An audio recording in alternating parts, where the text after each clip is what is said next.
Tadi saya coba googling dan ketemu artikel yang bilang kira-kira gini. Kalau ada krisis kecil aja, keluarga berpenghasilan paling rendah yang paling duluan kesulitan makan. Itu di negara yang sistemnya lumayan rapi. Sekarang bayangin di sini, gaji UMR ke bawah, kerja sebagai buruh pabrik, kasir, ojol, kurir, pegawai toko, harga makanan naik, lembur kadang dihapus, bonus makin tipis. Kalau besok gaji telat seminggu, dapur rumahmu jadi apa? Banyak orang gampang banget ngecap, ya salah sendiri, bodoh, nggak bisa ngatur duit. Padahal dengan gaji UMR ke bawah, salah langkah dikit aja, itu rasanya langsung kayak di-upgrade dari mepet, jadi miskin banget. Di video ini kita nggak bahas cara cepat kaya. Kita bahas satu hal, gimana caranya pekerja gaji UMR ke bawah bisa pelan-pelan prepping.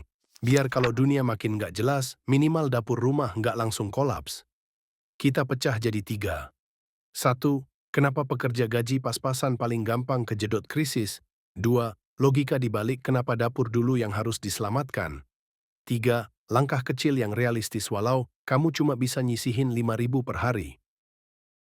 Coba cek hidup kamu sendiri, gaji masuk. Keluar buat kontrakan, listrik, kuota, bensin, makan harian, kadang cicilan motor. Kalau kamu ojol, nambah lagi bensin, servis motor, parkir, dan drama order sepi. Di beberapa riset keluarga berpenghasilan rendah itu bahkan bisa habisin hampir semua duitnya cuma buat makan dan ongkos kerja.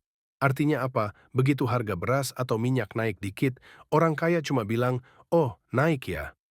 Tapi kamu yang gajinya UMR ke bawah, rasanya langsung, wah hidup gue makin miskin.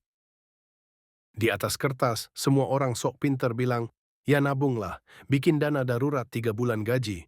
Di dunia nyata, kamu kadang mikir, bang, 3 hari aja susah, apalagi 3 bulan. Ini bukan cuma masalah kamu yang dianggap nggak bisa ngatur duit. Masalahnya, penghasilan kecil, penghasilan nggak stabil, dan nggak ada stok di rumah. Kalau tiga ini ketemu, krisis kecil aja bisa langsung bikin kamu kejebak utang, bahkan utang bodoh.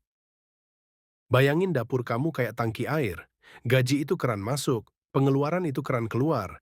Kalau keran keluarnya gede, keran masuknya kecil, tangki kamu bakal selalu tipis.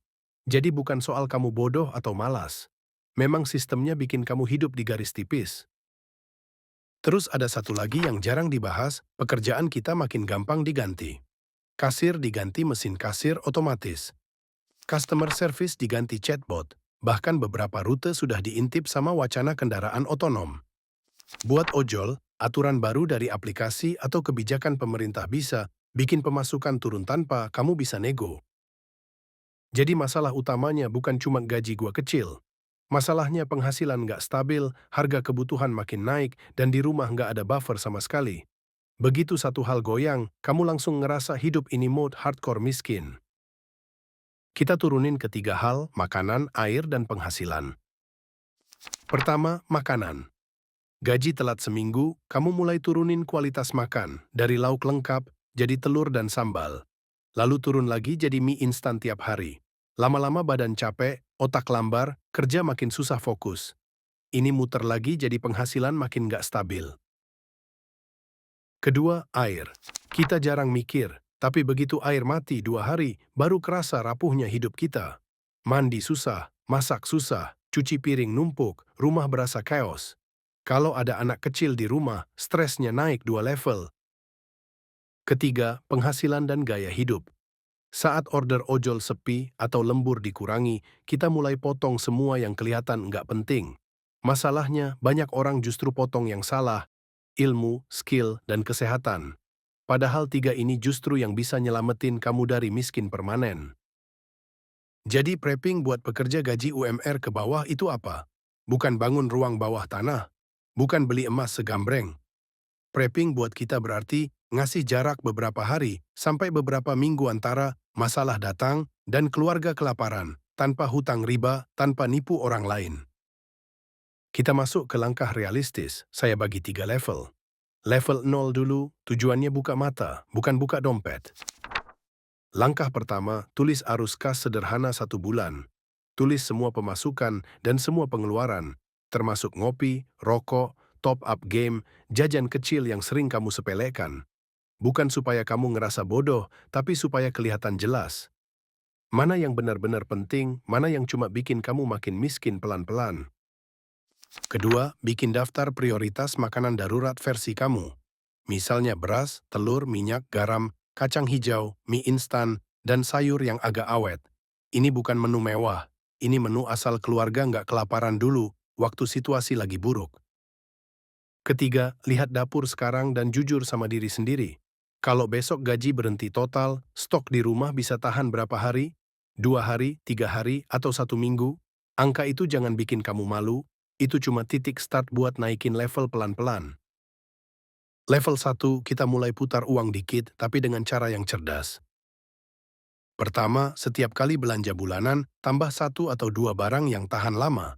Bisa 1 kilo beras tambahan, 2 kaleng sarden, atau 1 bungkus kacang hijau. Nilainya mungkin cuma 5 sampai 10 ribu per belanja. Tapi kalau kamu lakukan tiap minggu, stok pelan-pelan naik tanpa bikin dompet jebol.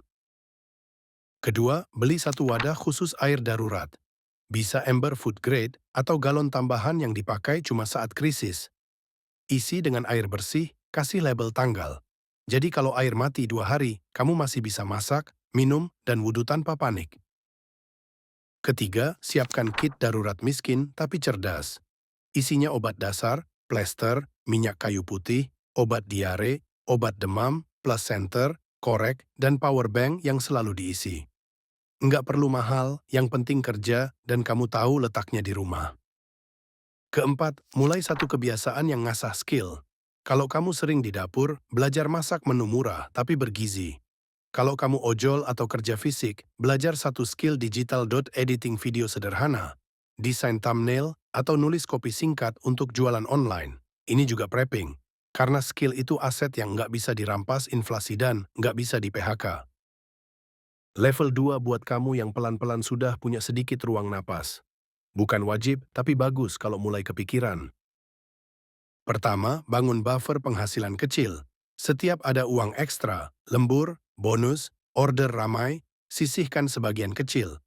Bukan buat spekulasi, bukan buat ngejar cuan instan. Murni buat dana darurat tunai. Target awal jangan muluk 3 bulan gaji. Target awal setengah bulan biaya hidup. Kalau sudah tembus, baru pelan-pelan naik. Kedua, mulai sistem dapur berputar. Contoh, kamu ingin selalu punya stok beras 2 minggu. Begitu stok turun tinggal 1 minggu, kamu isi lagi 1 minggu. Jadi stok selalu muter, nggak pernah nunggu benar-benar kosong.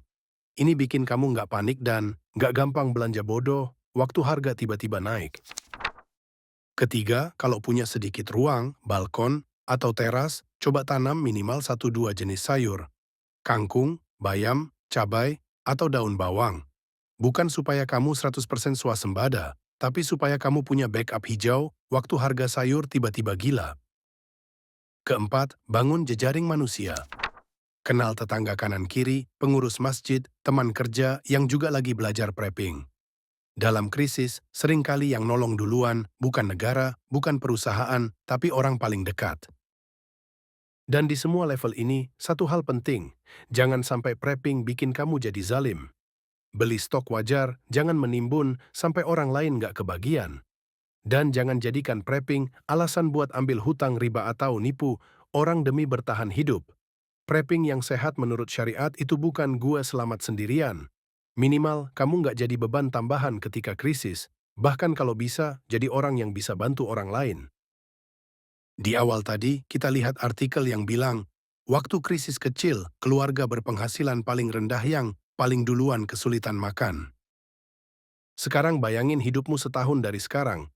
Gaji mungkin masih UMR, bahkan bisa jadi masih kerja ojol atau kerja pabrik.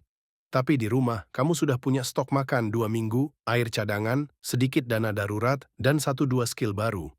Apakah itu langsung bikin kamu kaya? Enggak. Tapi ada jarak antara masalah datang dan keluarga kelaparan. Di jarak itu kamu masih bisa mikir jernih, bukan panik lalu ambil keputusan bodoh. Jadi pertanyaannya sekarang sederhana. Dengan kondisi kamu hari ini, langkah pertama yang paling realistis apa? Nambah 1 kilo beras tiap gajian?